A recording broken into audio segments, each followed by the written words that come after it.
Kanaaf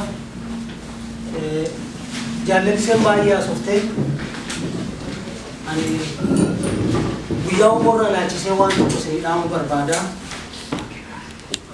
Guyyaan irraa waraana bilisummaa Oromoo biratti waboodhaaf guyyaa seena qabeessaaf guyyaa waraanni bilisummaa Oromoo dudduubbee jiruuf fuuldura jiruuf dirree leenjiruuf walitti dhufanii wal arganii waliin haasa'anii waliin gammadanii guyyaan irraa waraana bilisummaa Oromoo biratti guyyaa ayyaana qabeessaaf seena qabeessa ta'ee jira jechuudha.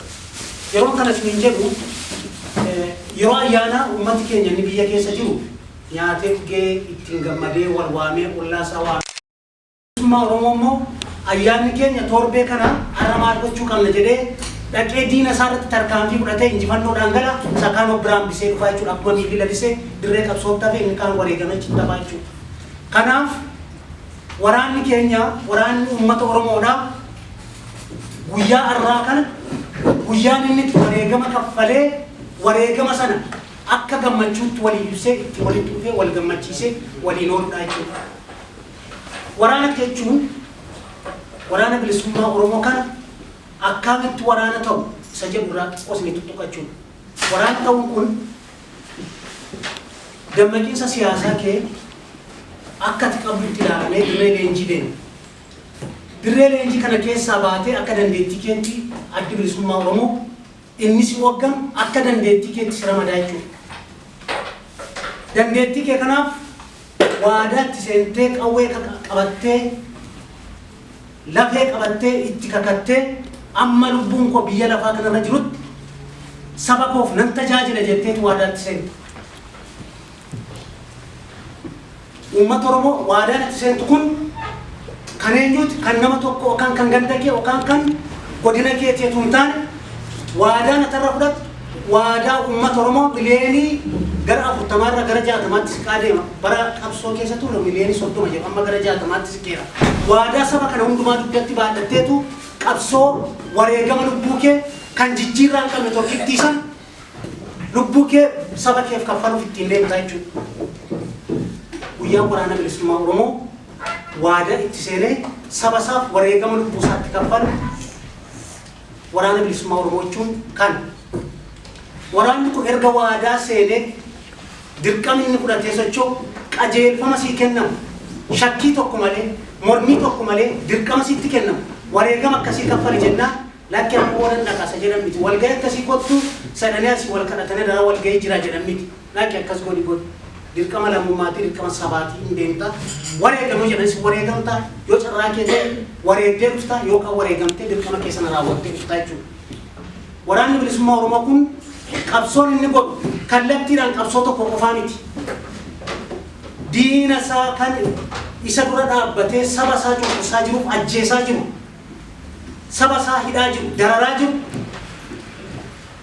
yoo duwwaatu hin taane rakkoo sabni isaa naannoo inni keessatti socho'u sana keessatti rakkoo sabni sun qabu yoo arge biraan darbu waraanni bilisummaa Oromoo etuu tarkaanfii tokko fudhatiin bira darbee hin deemu jechuudha. Maaliif diina irraa loluu duwwaa miti dirqamni isaatti kennama yoo sabni sun rakkateera ta'e yoo namni isaan qoricha baattee deemta ta'e nama sana tajaajiluun dirqama keeti yoo madaa'eera ta'e dhukkubsateera ta'e rakkoo garbiraammoo qabaatu fakkeenyaaf naannoo gammoojjii keessa saba Oromoo kanarratti warra loon tifkatu kanarratti gosa biraa irratti kaasanii rukkuchiisanii fa ajjeesanii loon isaanii fa saamsisu. Yeroo kana gidduu galtee nagaa buustee wareegama barbaachisaa ta'e kaffaluun dirqama sirraa eegamu jechuudha. Dirqamni kun dirqama Oromummaa sirra jiru ba'aa deemtaa jechuudha. Kan sabni Oromoo si gaafate hundumaa raawwataa deemtaa jechuudha. Kanaaf waraanni bilisummaa Oromoo kun namni tokko har'a mee mana keessan keessatti jechuudha akka ijoollee keessan namni ijoollee sadii qabu ijoollee isaa waa gochuu yeroo baajata ramaddan yookaan immoo waa gochuu fi barbaaddan kaleessatti biteera mucaan kun maaliif har'a wayaa fite jettanii fattu. Akkas miti waraana bilisummaa Oromoo kan dhaqii loli maaf hin lolu waraanni adda bilisummaa Oromoo eessa ta'a eessa jira maaf akkas hin godhu jennee gaafanna yeroo tokko tokko kan nama ajaa'ibu keessaa namni tokko gaafa waraanni bilisummaa Oromoo irra guddaa waraanni riphee lolaa kun buree lafaayti maal barbaada beektu har'a nyaatee buluun barbaadu isa dhugaan isinitti himaa torbee tokko nan obsaanii jedha torbee tokko obsa kan rasaasitti naabitamu rasaasi koo yoo buute kaajinaa isaa ilaala waraanni bilisummaa Oromoo yeroo baay'ee hidhannoo isaa ilaala. Kaajinaa isaa keessa rasaas 30 40 jiramu 50 jiramu 60 jiramu 100 jira. Namni inni lolu kan isaa ol meeshaa ammayyaa qabu sila barsiisaan dubbataniiru. Xiyyaaraan si dhufee si lola. BMF taankiif marfiidhaan dhufee si lola. Maaf lolu jennee akkasiin yeroo teenye dubbannu dhagaatti darbatee bungulliitti darbatee ofirraa deebisuu hin danda'u. Kanaaf dirqamni sirra jiru immoo yeroo sana keessatti ati hidhannoo kee guuttatte diina sitti dhufe sana rukutuun dirqama ta'a jechuudha. Kanaaf waraanni bilisummaa Oromoo loluuf, amilee argachuuf, humna argachuuf saba isaa isa qabsoo godhu kanarraa waa eeggata. Sabni kun yoo callisee taa'e, sabni kun yoo waan inni barbaadu hin guunneef ta'e akkamitti qabsoo gochuu danda'a? Inni kaan as taa'ee firasaa sangaliiniiti karaansii barbaada biyya alaatti bahi jedha. Dhiiga eenyu rajjatee lafee eenyu rajjatee biyya alaa baay'ee kan wareegama kaffalaa jira. Kanaaf jaallatteen baay'ee dubbatteetti.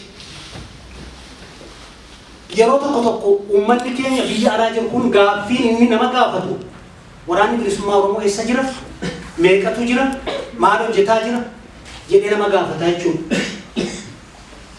Yoo waa goote waa gaafachuu dandeessa. Etuun nyaatiin bakka kana amma guyyaa 2-3 buluu hin dandeessu sin. Namadha waan ta'eef namni tokko gaafa waa godhu waa hojjetu wayisa barbaachisa. Karoora sana galmaan ga'uuf uummanni Oromoo waraana bilisummaa Oromoo bira dhaabbachuun dirqama ta'a. Qabsoon inni godhu saba Oromootiif malee saba eenyuufitis miti. Maaliif gabrummaan nutti bareedee nurra ta'a dugda? Maaliif yeroo hundumaa garbummaa ashkarummaa maaliif nutti tole yeroo hundumaa? Namaaf ergamuun nama jala fiiguu maaliif nutti tole? Oromoon beekaa qaba, hayyuu qaba. Nama waa hojjechuu danda'u qaba. Yoo kuma akka gaanfa Afrikaatti ilaalle kan akka Oromoodhaa beekaa qabu hin jiru beekumsa sanaa waan inni ittiin hojjetu wallaallee biraa dhabnee jechuudha. Barattoonni Oromoo irraa qabsoo kaleessa dhiigaan dhufe sana fudhataniiti mana barumsaa keessatti iskiriiptoof dabtarii baatanii diina jala dhaabbatanii diina isaanii mormaa jiru. Wareegamni kaffalamaa jira. Asfaaltii irratti dhiigni namaa dhangala'aa jira. Lafeen namaa cabaa jira. Akkasumaan lafaa kaanii miti bakka dhiigni isaanii dhangala'aa jira. Wayis sammuu isaanii keessa jira. Nuti akaakayyuun keenya garbummaa nutti dabarsa. Abbaan keenya garbummaa nutti dabarsa. Nutis garbummaa baannee dhala keenyatti dabarsaa deemnaan amma yoomitti garbummaa wal dhaalchiif namee nuti. Oromoon gootaa jedhu, Oromoon hin lolaa jedhu, seenaa namoota wareegamanii odeessaaf na amma dhumaatti nuti.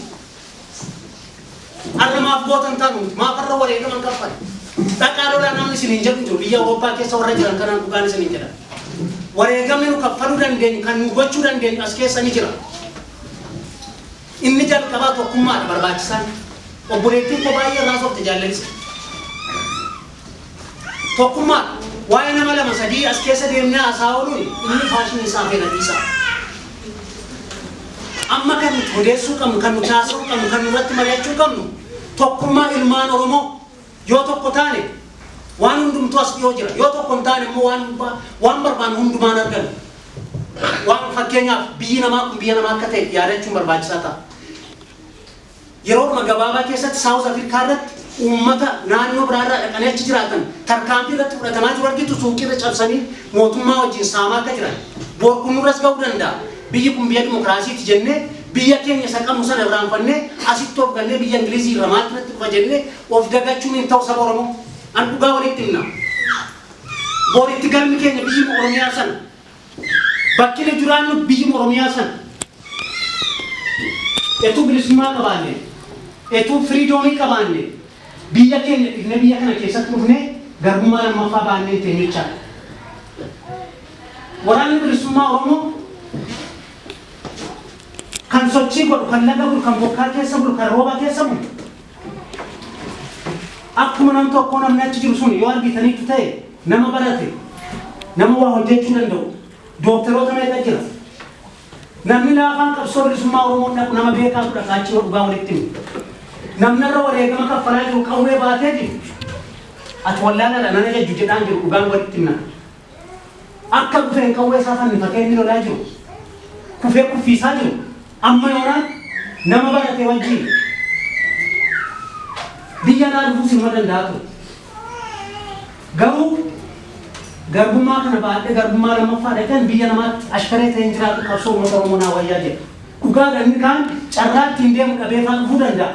Ammoo ergumas dhufneeyyuu maaliif hin yaadanuudha? Walaa yaadan. Qabsoon godhamaa jiru kun qabsoo eenyuuti? Addi bilisummaa Oromoo maqaa dhaabaati.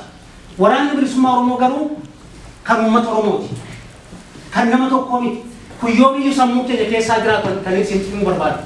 Waraanni bilisummaa Oromoo waraanni warra shanee jedhu. Waraanni warra shanee eenyu? Who is shanee? Waraanni shanee qofaatti kottu bilisa na baasi jedhee achi taa'an jiru waan dhugaa walitti himu. Shanee jechuun isuma keessaa bahe. Uummata Oromoo keessaa bahe. Buyyoo irraa jedhanii bu'aa yeroo isaa eeggate haalli isaa eeggate jechuudha. Maaliif akkasitti immoo buyyi jedhanii darbatanii hamaan buusan akkaan godhee bu'a kaleessa namatti xiqqii dhangalaase. Nama karaa deemutti bu'ee kootu bakka ka'uu jedhee yoo qabsoon kun karaa akka akkam godhe kanas ilaalcha keessa galchuun barbaachisaa. Ammoo qabsoon qabsoo sabaati. Qabsoon qabsoo uummata Oromooti. Qabsoo nama tokkoo miti. Qabsoo eenyuus miti. Qabsoo eenyuu abbaa gadee miti. Qabsoo uummata Oromoo kan Oromiyaati. Kana beekuu qabna uummati Oromoo. Kanaaf ani waan tokko nuti isin dhaabbatee sinirraa gabaabsu waan baay'ee haasaaniiru. Kabajuuf asitti argamne kun irra caalaan namni jiru kun baay'ee kan namatti gammachiisu dargaggoota. Baay'ee namatti tola.